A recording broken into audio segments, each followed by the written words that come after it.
Tes, tes. Suara saya kedengeran ya?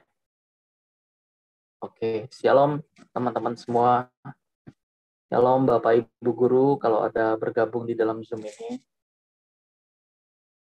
Sebelumnya kita kenalan dulu kali ya, mungkin ada yang belum kenal. Nama saya Obed ya, Michael Obed. Hari ini tema kita cukup menarik, cukup menantang ya. Tuhan atau dunia. Nanti kita lihat sebetulnya apa sih yang mau kita bahas.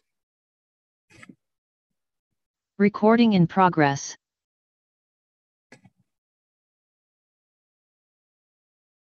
Tuhan atau dunia. Kita tidak bisa mencintai Tuhan sekaligus mencintai dunia. Tidak seorang pun dapat mengabdi kepada Tuhan, kepada dua Tuhan. Karena jika demikian, ia akan membenci seorang dan mengasihi yang lain. Nah, kita buka dulu deh. Matius 6 ayat 24.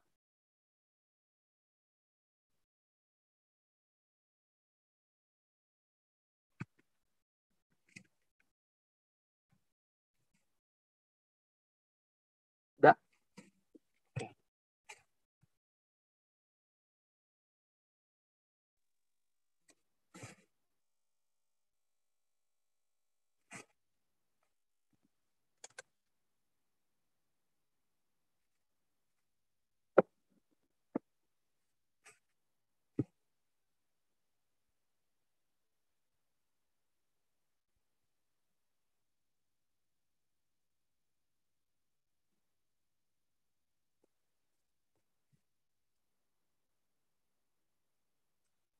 Atau ada yang bacakan saja?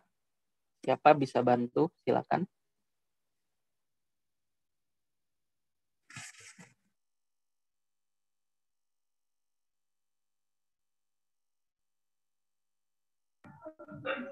Matius 6 ayat 24. Tak seorang pun dapat mengabdi kepada dua tuan, karena jika demikian, ia akan membenci yang seorang dan mengasihi yang lain, atau ia akan setia kepada yang seorang dan tidak mengindahkan yang lain. Kamu tidak dapat mengabdi kepada Allah dan kepada Mamon. Ya. Terkait dengan tema pembahasan kita, Tuhan atau dunia, kita itu nggak bisa milih dua-duanya ya. Kita mau mengasihi Tuhan atau mengasihi dunia. Kita nggak bisa mencintai Tuhan sekaligus mencintai dunia. Dalam Matius 6 ayat 24 yang juga sejajar dengan Lukas 16 ayat 13, di sana dikatakan tidak seorang pun dapat mengabdi pada dua tuan. Kita aja nggak mau diduain, betul ya? Apalagi Tuhan. Dan kekristenan itu sebetulnya tidak bisa dijalani sebagai sampingan. Tidak bisa dijalani sebagai sampingan. Tidak bisa dijalani sebagai sambilan. Tetapi harus segenap hidup. Harus segenap hidup. Nah, ini buat teman-teman yang masih muda mungkin ini terdengar ekstrim banget firmannya. Sebetulnya enggak, ini semua tertulis di Alkitab. Nah, sekarang kita buka Lukas 14 ayat 28.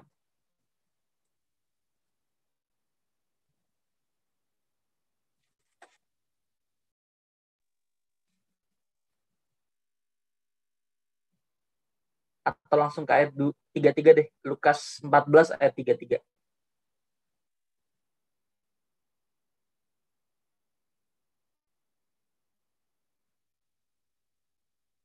Oke, minta tolong baca.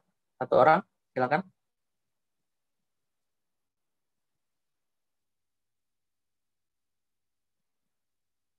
Minta tolong MC kali ya. Iya. Oke, silakan. Lukas 14 ayat 33. Demikian pula lah tiap-tiap orang di antara kamu yang tidak melepaskan dirinya dari segala miliknya tidak dapat menjadi muridku. Demikian pula lah tiap-tiap orang di antara kamu yang tidak melepaskan dirinya dari segala miliknya tidak dapat menjadi muridku. Melepaskan segalanya ya, segala miliknya. Dalam ayat 28, masih di Lukas 14, di sana dikatakan, kalau kamu mau ikut aku, hitung dulu anggarannya. Sama seperti ketika seseorang hendak mendirikan sebuah bangunan atau menara, dia mesti hitung dulu modalnya. Hitung dulu anggarannya. Kenapa mesti hitung anggaran? Karena kalau nggak jadi bangunannya. Nggak jadi menaranya. Sama halnya dengan mengikut Tuhan Yesus. Kalau kita hanya memberikan 50%, kita hanya memberikan 80%, bahkan 90%, sebetulnya kita belum bisa dibentuk Tuhan. Dalam Lukas 18 ayat 18 sampai 23, ada kisah menarik dari seorang muda kaya yang mau ikut Tuhan Yesus. Jadi dia datangin Tuhan Yesus, dia bilang ke Tuhan Yesus, "Guru, perbuatan baik apa yang harus aku miliki supaya aku memperoleh hidup yang kekal?" Tuhan Yesus bilang, jangan mencuri, jangan membunuh, jangan berzina. Itu kan Taurat ya.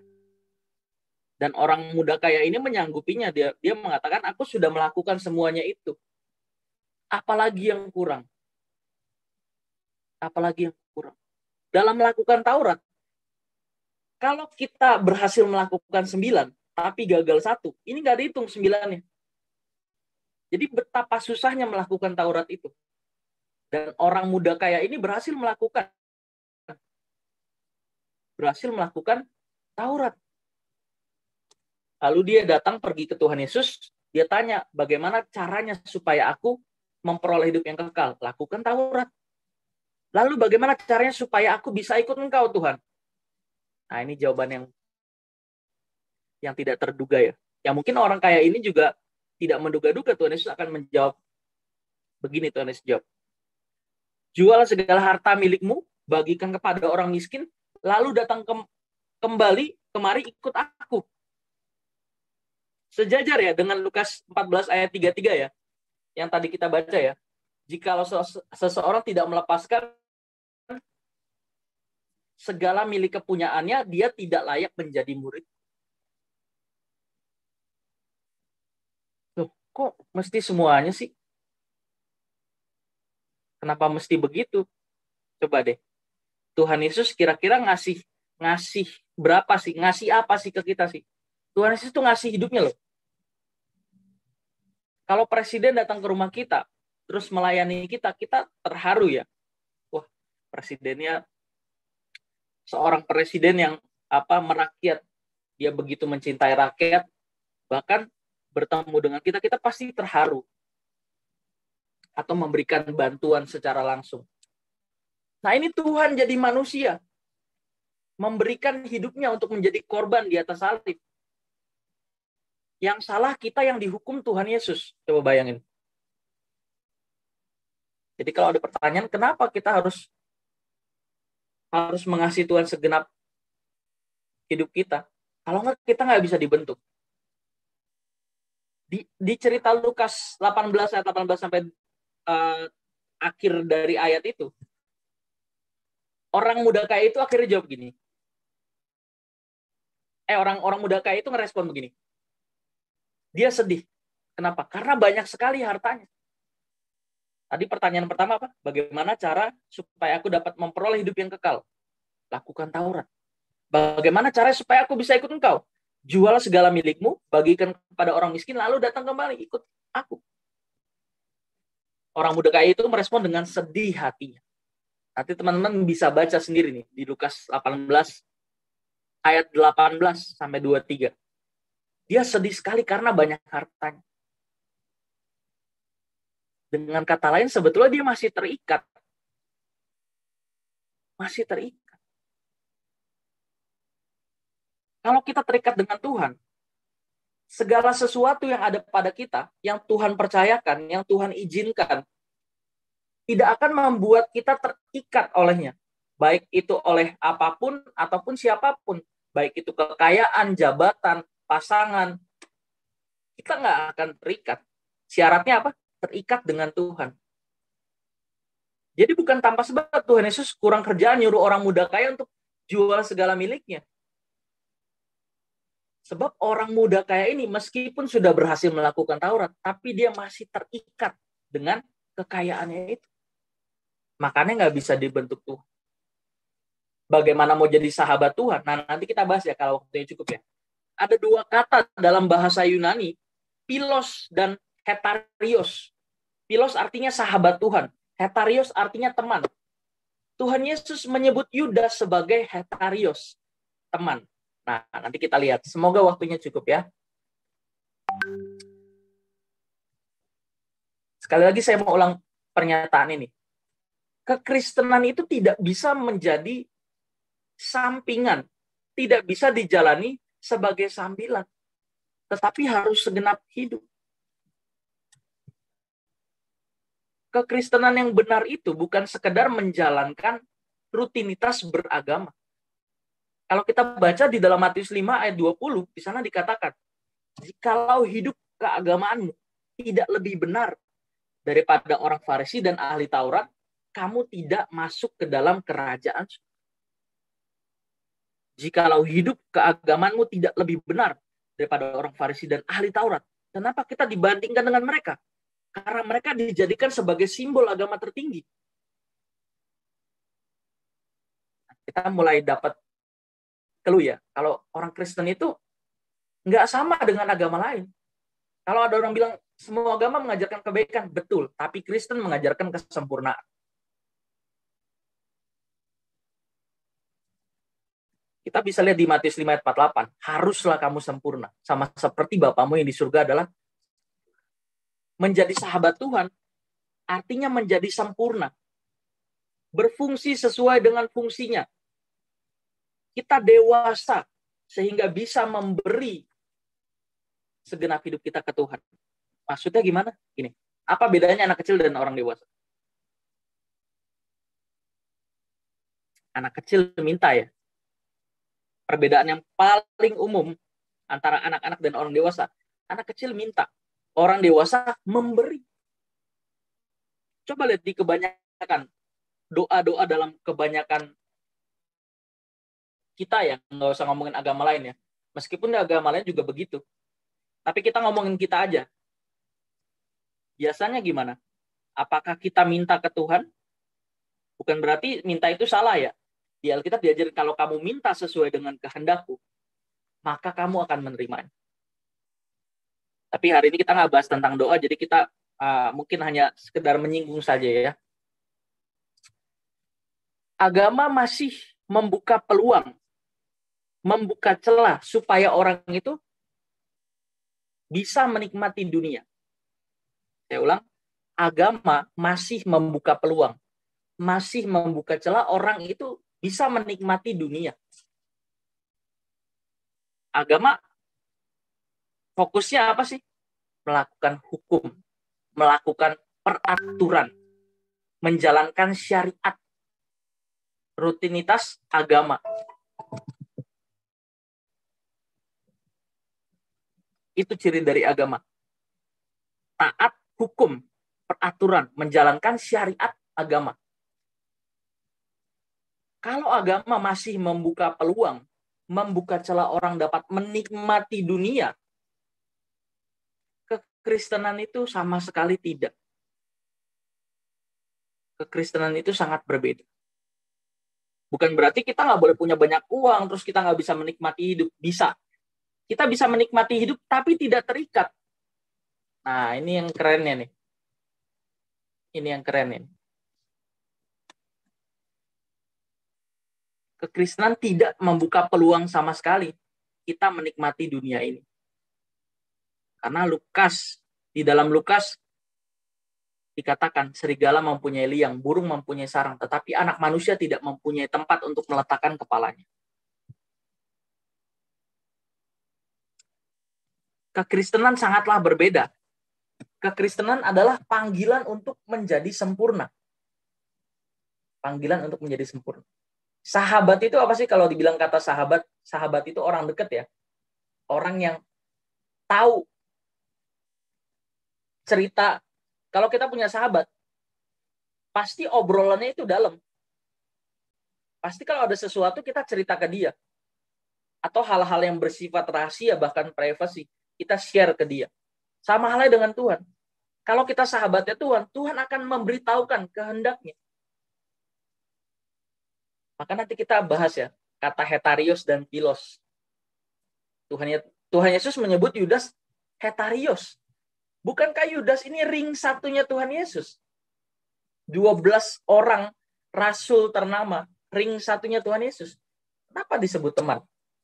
Kenapa bukan sahabat? Yudas itu bendahara di dalam rasul loh. Kalau sekarang, kalau di Rockris apa tuh sebutannya, BPH ya, Badan Pengurus Harian ya. Jabatan penting ya. Banyak orang beranggapan bahwa dengan berbuat baik dan menjalankan rutinitas agama, mereka sudah mengasihi Allah. Mereka merasa dekat dengan Allah dengan perbuatan baiknya, dengan menjalankan rutinitas agamanya. Padahal, faktanya mereka masih terbelenggu, masih terikat dengan percintaan dunia. Belum mengerti kehendak Allah dan belum hidup dalam kebenaran. Banyak yang merasa begitu. Karena sudah melakukan perbuatan baik, karena sudah menjalankan rutinitas agama, mereka merasa sudah mengasihi Allah. Nah, maka kita perlu buka nih 1 Korintus 13 ayat 3. 1 Korintus 13 ayat 3. Silakan.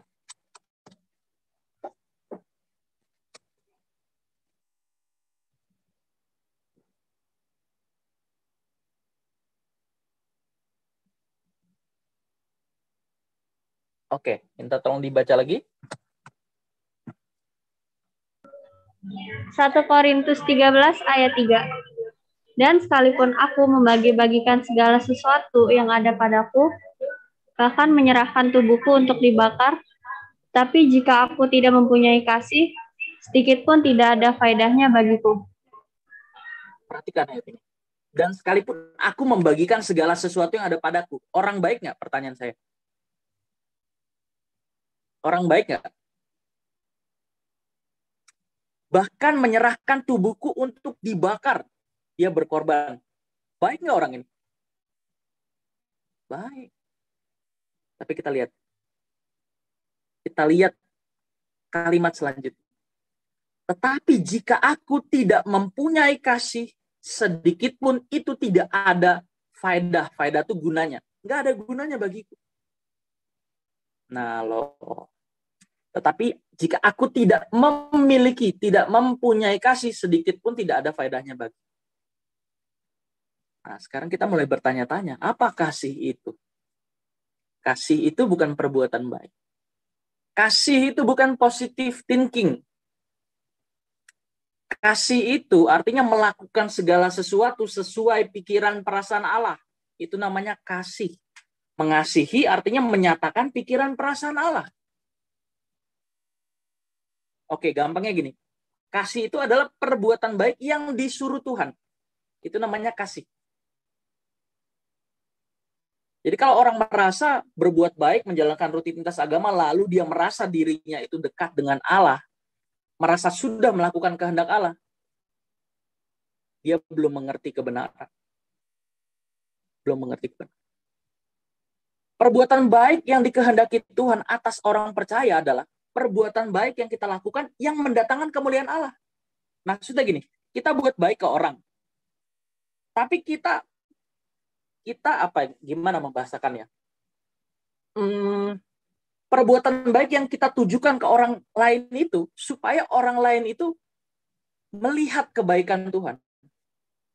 Supaya orang yang kita bantu itu sadar, oh ini pertolongan dari Tuhan. Terima kasih Tuhan sudah membantu saya. Lewat orang Kristen, lewat kita ini. Itu perbuatan baik yang dikehendaki Tuhan yang disebut kasih. Nah, itu yang seharusnya kita miliki. Kalau perbuatan baik kita tidak mendatangkan kemuliaan Allah, tapi hanya mendatangkan kemuliaan bagi diri kita sendiri supaya kita dipandang baik, pencitraan ya, atau supaya kita dianggap dermawan, kita belum mengasihi. Sekali lagi, kasih itu adalah melakukan segala sesuatu sesuai pikiran perasaan. Pikiran perasaan Allah itu apa? Firman Tuhan. Logos yang kita pelajari membangun konsep berpikir, cara memandang. Pada saat ada kejadian gak enak, suara atau cara pandang itu muncul. Lalu kita lakukan. Itu yang disebut rema. Rema itulah yang mendewasakan kita. Roma 10 ayat 17 mengatakan, iman timbul dari pendengaran, dan pendengaran oleh firman Kristus. Banyak orang nggak baca. Teks aslinya di situ bukan logos, tapi rema. Apa bedanya logos dan rema? Logos firman Tuhan yang kita pelajari, lalu kita mengerti. Kita pahami, itu namanya logos. Kebenaran tertulis Alkitab, namanya logos.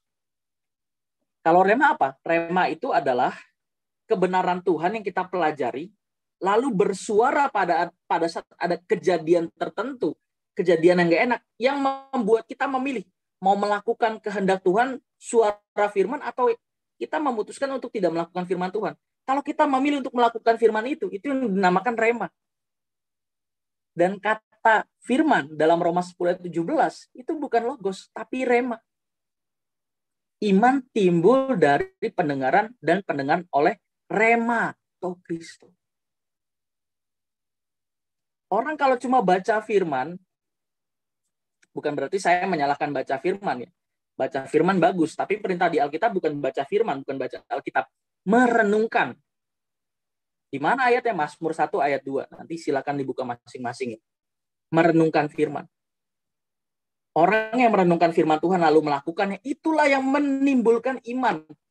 Iman itu apa sih? Iman itu artinya menyerahkan diri sepenuhnya kepada kehendak Tuhan. Menyerahkan diri sepenuhnya kepada objek yang dipercayai, dalam hal ini Tuhan. Itu namanya beriman. Tadi kita juga udah menyinggung ya, Matius 5:20. Kalau hidup keagamaan kita tidak lebih benar daripada orang Farisi dan ahli Taurat, kita ini belum layak jadi anggota keluarga kerajaan. Oke, nggak apa-apa deh, kita buka deh. Matius 5 ayat 20.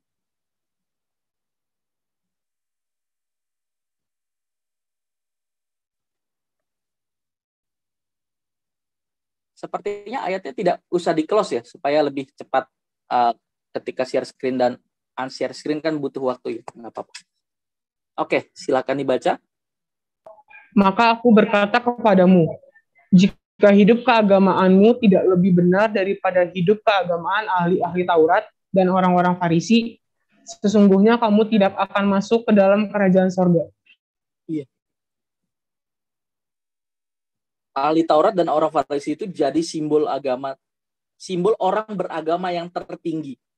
Dan kita diperbandingkan dengan mereka. Kalau kita nggak lebih dari mereka, dalam hal perbuatan, kita nggak layak. Kita tidak akan masuk ke dalam kerajaan surga. Maka tadi saya katakan, banyak orang beranggapan bahwa dengan berbuat baik dan menjalankan rutinitas agama, mereka sudah merasa mengasihi Allah. Mereka sudah merasa dekat dengan Allah, menjadi sahabat Allah. Padahal mereka masih terikat dengan percintaan dunia. Belum mengerti kehendak Allah dan belum hidup dalam kebenaran. Firman Tuhan dalam Hosea 4 ayat 8, firman Tuhan dalam Hosea 4 ayat 6 mengatakan, umatku binasa karena tidak mengenal Allah. Umatku binasa karena tidak mengenal.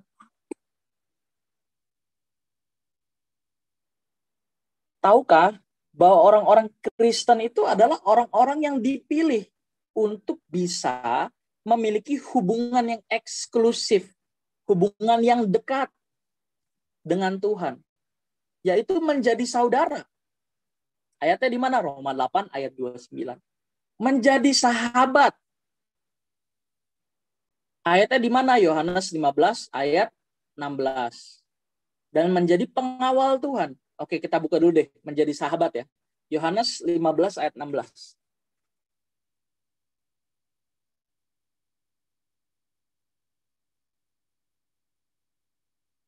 Bukan kita yang milih Tuhan ya, tapi Tuhan yang pilih kita.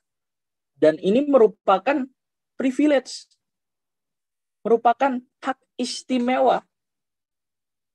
Kita bisa dipilih Tuhan untuk menjadi sahabatnya.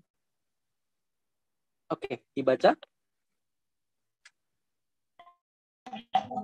Yohanes 15 ayat 16. Bukan kamu yang memilih aku, tetapi akulah yang memilih kamu.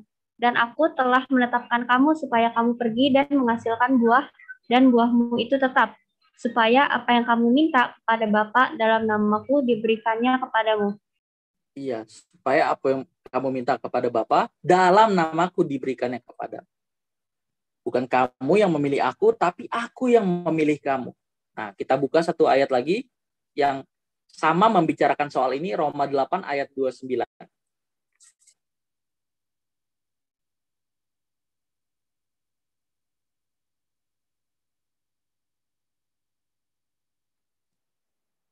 Ya, dibaca.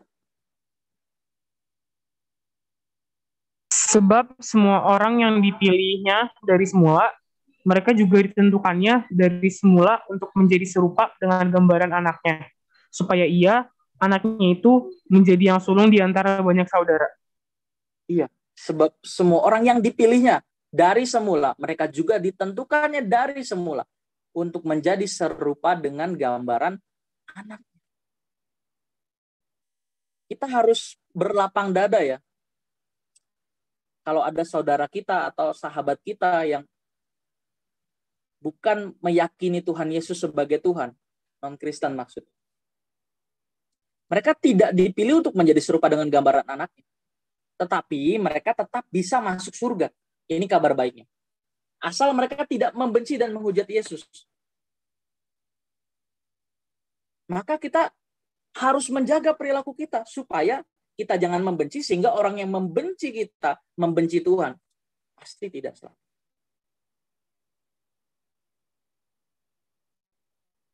Kita ini dipilih untuk serupa dengan gambaran Tuhan Yesus. Artinya punya kualitas pikiran, perasaan seperti yang dia kehendaki. Orang di luar Kristen nggak bisa mengerti kehendak Tuhan secara ideal, nggak bisa. Yang mereka bisa mengerti adalah kehendak hukum, kehendak agama, perbuatan baik.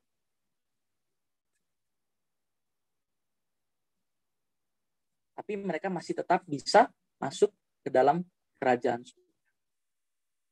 Bagaimana dengan Yohanes 14 ayat 6? Akulah jalan dan kebenaran dan hidup, tidak ada seorang pun yang datang pada Bapa kalau tidak melalui aku. Itu konteksnya bicara kesempurnaan. Kita ini yang ditentukan jadi sempurna. Mereka tidak.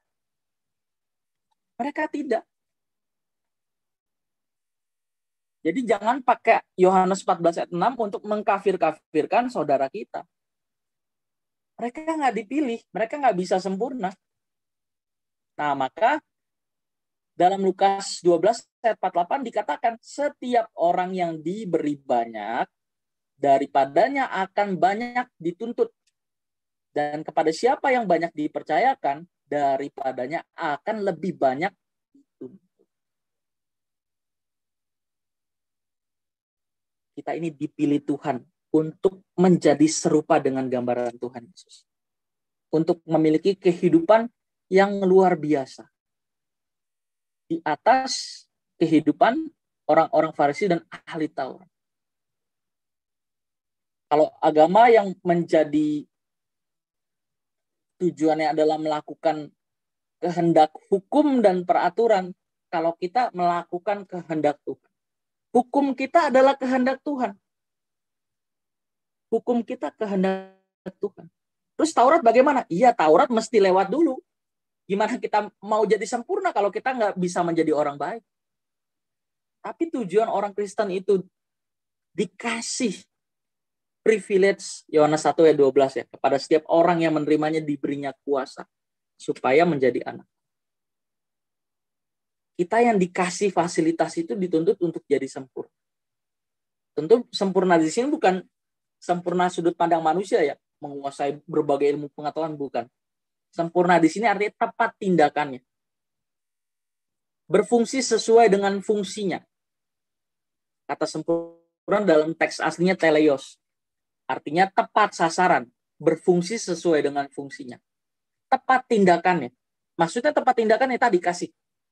Segala sesuatu yang kita lakukan sesuai dengan pikiran perasaan.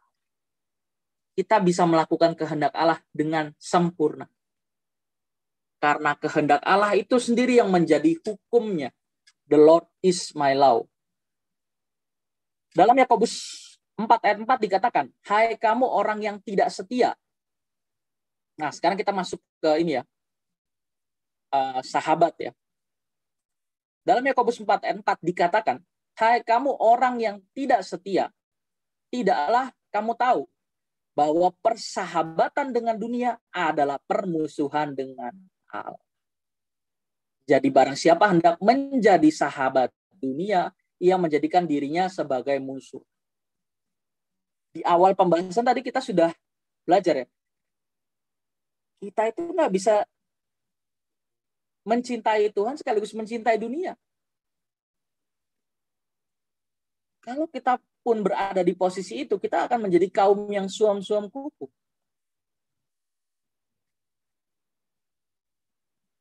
Nah, maka mesti pilih nih. Kita mesti pilih. Kita mau melakukan kehendak Tuhan atau kehendak kita sendiri, yang merupakan representasi dari kehendak iblis juga. Loh, kok kehendak iblis? Keinginan manusia itu banyak nggak benernya. Dan iblis itu nggak ngelarang manusia jadi baik loh. Kamu buat baik aja, kamu jadi baik aja, kamu taatlah beragama. Tapi jangan jadi seperti Tuhan Yesus. Itu goal. Kita disimpangkan pada satu tujuan yang seakan-akan itu baik. Ya, jadi orang baik aja. Padahal tadi di dalam Hosea dikatakan apa? Jemaatku binasa karena tidak mengenal Allah.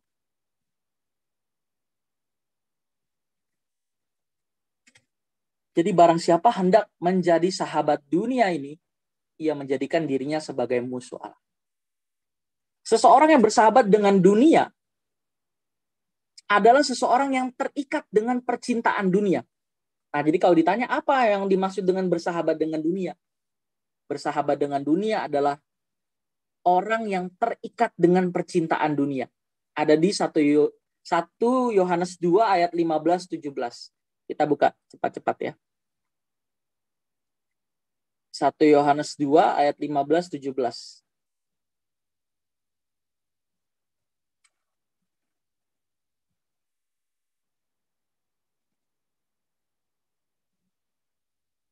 Oke, dibaca, silakan. 1 Yohanes 2 ayat 15 sampai 17. Janganlah kamu mengasihi dunia dan apa yang ada di dalamnya. Jikalau orang mengasihi dunia, maka kasih akan Bapa tidak ada di dalam orang itu. Sebab semua yang ada di dalam dunia, yaitu keinginan daging dan keinginan mata, serta keangkuhan hidup, bukanlah berasal dari Bapa, melainkan dari dunia. Dan dunia ini sedang lenyap dengan keinginannya, tetapi orang yang melakukan kehendak Allah tetap hidup selama-lamanya. Ya, orang yang bersahabat dengan dunia artinya adalah orang yang terikat dengan percintaan dunia. Apa itu percintaan dunia? Ayat 16. Yang ada di dalam dunia adalah keinginan daging, makan, minum, seks, jalan-jalan, keinginan mata, materialis, dan keangkuhan hidup, kesombongan. Kalau kita terikat dengan ini, artinya kita bersahabat dengan dunia. Sekali lagi, keinginan daging artinya makan, kesenangan atas dasar makan, minum, jalan-jalan, seks. Keinginan mata, kesenangan atas dasar punya ini, punya itu, materialis, dan keangkuhan hidup. Kesenangan atas dasar penghormatan. Kesombongan. Keangkuhan itu kesombongan. Merasa bisa hidup tanpa Allah. Dengan mengandalkan relasi dengan orang-orang penting. Mungkin dia punya pengaruh. Nah, ini termasuk dalam keangkuhan hidup. Bukanlah berasal dari Bapa, melainkan dari dunia. Maka Tuhan Yesus berkata, karena di mana hartamu berada, di situ hatimu berada. Bersahabat dengan dunia artinya memiliki pengertian bahwa dunia dan segala hiburannya dapat membahagiakan, dapat memuaskan hidup kita. Padahal ya, kekosongan jiwa ini baru lengkap, baru utuh, kalau seseorang atau kita mengisi jiwa kita dengan Tuhan. Kita ini udah disetting. Kita baru merasa lengkap, baru merasa utuh, baru merasa bahagia kalau kita punya hubungan dengan Tuhan. Makanya kenapa manusia nggak pernah puas? Karena manusia mengisinya dengan yang lain yang bukan Tuhan. Jika manusia terus mengisi jiwanya dengan yang lain yang bukan Tuhan, maka ia sedang memperbesar kekosongan dalam hidup. Bukan mengisi kekosongannya, malah memperbesar kekosongan dalam hidup. Dan inilah yang iblis tawarkan. Iblis menawarkan fasilitasnya, yaitu dunia ini, supaya seseorang terseret dalam kegelapan. Sementara Tuhan menawarkan pribadi. Maka dalam Yohanes 10 ayat 10 dikatakan, pencuri hanya datang untuk mencuri, membunuh, dan membinasakan. Tetapi aku datang supaya mereka mempunyai hidup dan mempunyai dalam segala limpah. Kata pencuri di situ iblis maksudnya.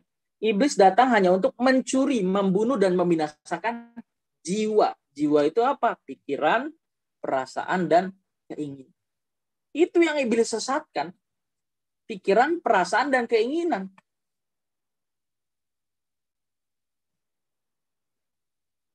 Iblis menawarkan fasilitas yang nggak mungkin dong. Mau nggak kita disuruh menyembah iblis? Sembah aku. Nggak mungkin. Maka iblis tawarkan fasilitasnya.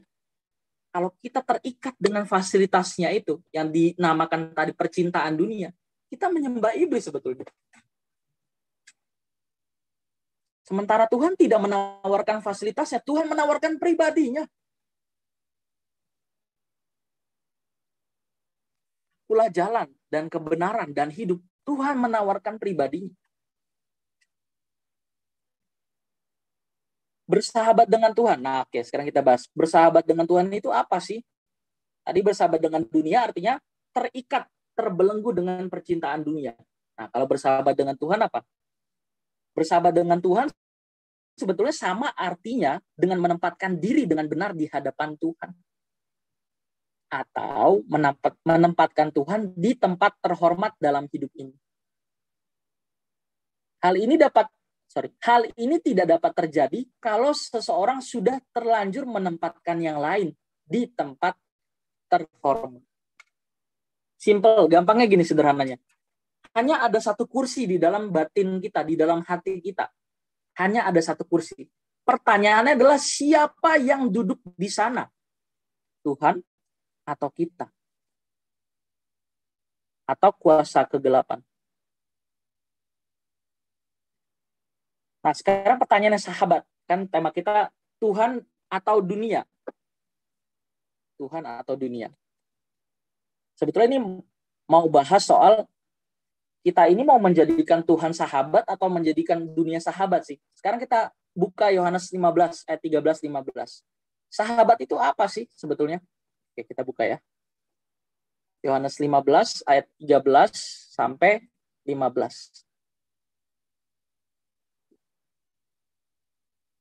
Yohanes 15 ayat 13 sampai 15.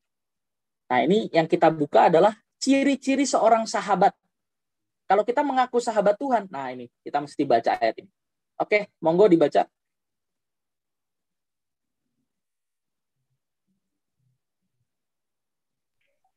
Yohanes 15 ayat 13 sampai 15. Tidak ada kasih yang lebih besar daripada kasih seorang yang memberikan nyawanya untuk sahabat-sahabatnya. Kamu adalah sahabatku, jikalau kamu berbuat apa yang kuperintahkan padamu, aku tidak menyebut kamu lagi hamba, sebab hamba tidak tahu apa yang diperbuat oleh tuannya. Tetapi aku menyebut kamu sahabat, karena aku telah memberitahukan kepada kamu segala sesuatu yang telah kudengar dari Bapakku. Iya, di situ kata sahabat apa? Orang yang menjadi sahabat Tuhan adalah orang yang melakukan perintah Tuhan. Ini harusnya yang kedua ya. Yang pertama adalah seorang yang memberikan nyawanya untuk sahabat-sahabat. Memberikan nyawa maksudnya apa? Nyawa itu artinya hidup. Memberikan hidup untuk sahabatnya. Kalau kita menjadikan Tuhan sahabat kita, kita semestinya memberikan hidup kita bagi Tuhan. Untuk dipakai Tuhan. Dan yang kedua adalah Jika kamu berbuat apa yang kuperintahkan kepadamu, aku tidak menyebut kamu lagi sebagai hamba. Sebab hamba tidak tahu apa yang diperbuat tuannya. Tetapi aku menyebut kamu sahabat, karena aku telah memberitahukan kepada kamu segala sesuatu yang kudengar dari Bapa. Wah, keren ya. Nah, kita buka Matius 26 ayat 50. Saya minta 2 menit lagi, boleh nggak nih, panitia nih?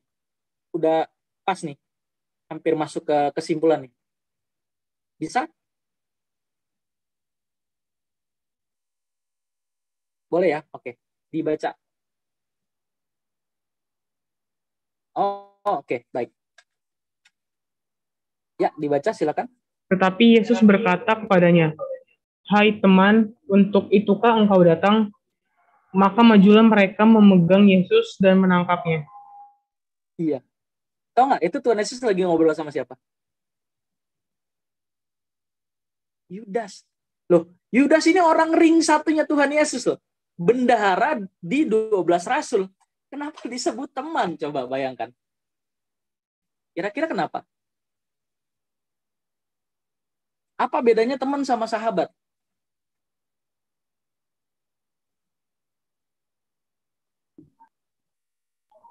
Ya, boleh jawab, silakan.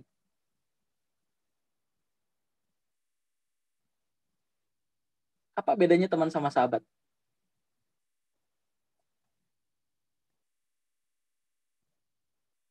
Oke, ini mungkin nanti bisa jadi pertanyaan kuis ya, kalau buat games ya. Ada yang mau jawab? Tadi kita udah bahas tuh karakteristik sahabat. Sahabat bisa dipercaya, betul.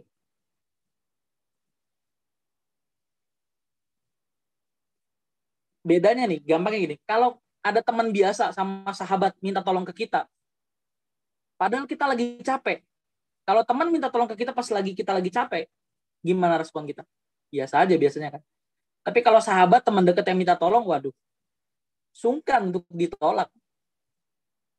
Nah, Tuhan Yesus menyebut Yudas sahabat karena Yudas tidak mengerti yang menjadi kehendak Tuhan. Nah, ini ada pandangan yang, aduh, keliru banget ya. Memandang bahwa Yudas itu sudah ditentukan oleh Tuhan untuk menjadi pengkhianat, untuk mempercepat proyek keselamatan. Wah, sebetulnya nggak harus Yudas, bisa juga Petrus. Petrus kan menyangkal 3 kali. Bahkan ketika Tuhan Yesus sudah naik ke surga, Petrus menyangkal lagi. Coba bayangkan. Nggak harus Yudas sebetulnya. Jadi Tuhan tidak menentukan Yudas ataupun Petrus ataupun siapa untuk mengkhianati dirinya. Itu pandangan yang keliru. Respon kita ini punya kehendak bebas. Kita milih mau ngikutin maunya Tuhan apa enggak. Petrus itu kan bilang, aku tidak, sekali-kalinya aku tidak akan mengkhianati engkau Tuhan. Tuhan Yesus bilang, sebelum ayam berkokok, kamu akan menyangkal aku 3 kali. Buset. Bedanya Yudas dan Petrus apa? Responnya. Yudas bunuh diri, Petrus bertobat.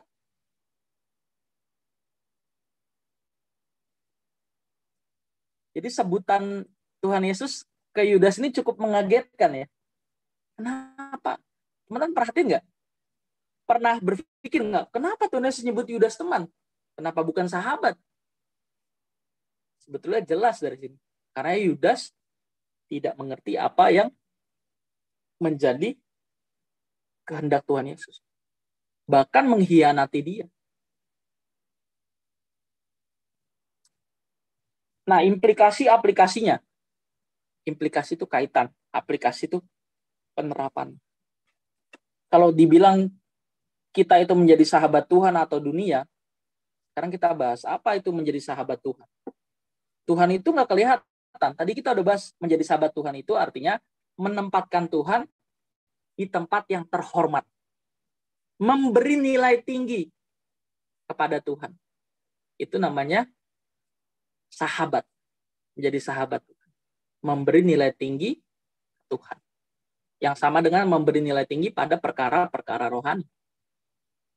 Nah, sekarang ini jadi pertanyaan nih. Jadi pertanyaan buat kita semua. Tuhan itu nggak kelihatan. Bagaimana caranya menjadi sahabat? Tuhan itu nggak kelihatan. Caranya gimana tuh? Caranya adalah kita buka Mazmur 1 ayat 1 sampai 2. Yang pertama adalah bersekutu dengan firman-Nya. Tuhan itu tidak kelihatan. Bagaimana caranya menjadi sahabat Tuhan? Yang pertama adalah bersekutu dengan firman. Mazmur 1 ayat 1 sampai 2. Nah, di sini perikopnya jelas ya, jalan orang benar dan jalan orang fasik. Ya, dibaca silakan.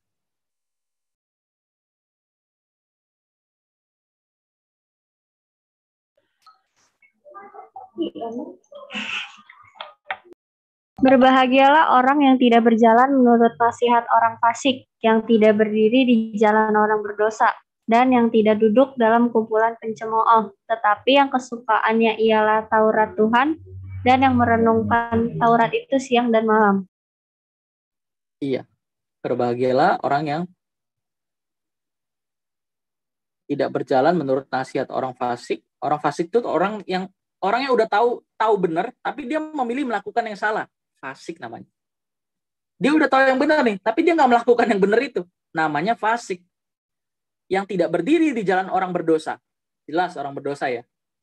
Yang tidak duduk di dalam kumpulan pencemooh. Apa nih maksudnya? Tukang gosip. Tetapi yang kesukaannya ialah Taurat Tuhan. Atau firman Tuhan. Dan merenungkan. Nah ini tadi saya bilang. Di Alkitab nggak ada perintah baca Alkitab. Yang ada adalah merenungkan firman. Tetapi yang kesukaannya ialah Taurat Tuhan, firman Tuhan, dan merenungkannya siang dan malam. Nah ini caranya. Bagaimana menjadi sahabat Tuhan? Sementara Tuhan tidak kelihatan. Jawabnya adalah bersekutu dengan firman.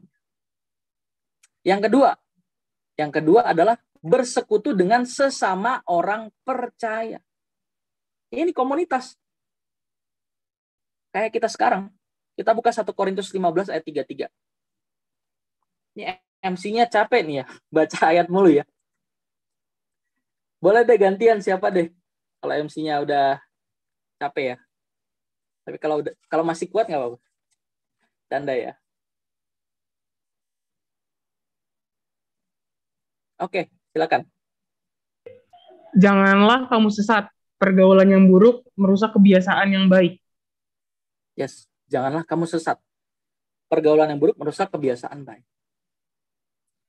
Jadi yang pertama tadi bersekutu dengan firman-Nya, yang kedua adalah bersekutu dengan sesama orang percaya. Teman-teman ini kan remaja ya. Remaja itu umur 12 sampai 24. Menurut buku psikologi untuk konteks remaja di Indonesia. Jadi definisi remaja di Indonesia secara usia itu adalah umur 12 sampai 24. Remaja itu hidupnya ditentukan oleh perkataan temannya, bener nggak? Kalau ada masalah pasti tanyanya ke siapa? Ke teman, bukan ke orang tua, bukan ke guru, tapi ke teman. Makanya remaja lebih dengar kata temannya daripada kata guru atau kata orang tuanya. Minta nasihat ke teman. Nah pertanyaannya temannya bener apa enggak nih? Apalagi bicara sahabat ya, teman dekat ya.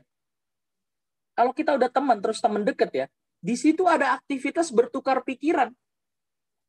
Waduh, kalau kita punya teman salah, pasti salah. Misalnya contoh, dia suka nih sama cewek atau sama cowok, terus tanya ke temennya, kira-kira gue jadian nggak ya? Jadian aja bro. Sayang bro, banyak yang ngincar dia. Terus dia suka sama lo, masa lu nggak ini nggak lu terima, masa lu nggak tembak? Aduh, padahal masih remaja ya. Saya rasa teman-teman udah cukup familiar ya pembahasan buat yang sering ikut musik for soul itu sering dibahas soal itu. Kalau kita mau pacaran harus 4 syaratnya. 1, dewasa finansial. 2, dewasa umur. 3, dewasa emosi. 4, dewasa spiritual. Nah ini kalau temennya benar ya, pasti dia ngasih tahu yang benar. Itulah alasan kenapa kita jangan sembarangan berteman. Seperti yang ditulis dalam 1 Korintus 15 ayat 33. Janganlah kamu sesat. Pergaulan yang buruk merusak kebiasaan yang baik. Itulah alasan kenapa komunitas 180 Movement ada. Supaya teman-teman punya komunitas, punya teman rohani yang bisa saling mempengaruhi. Oke, kita cukupkan sampai di sini. Amin.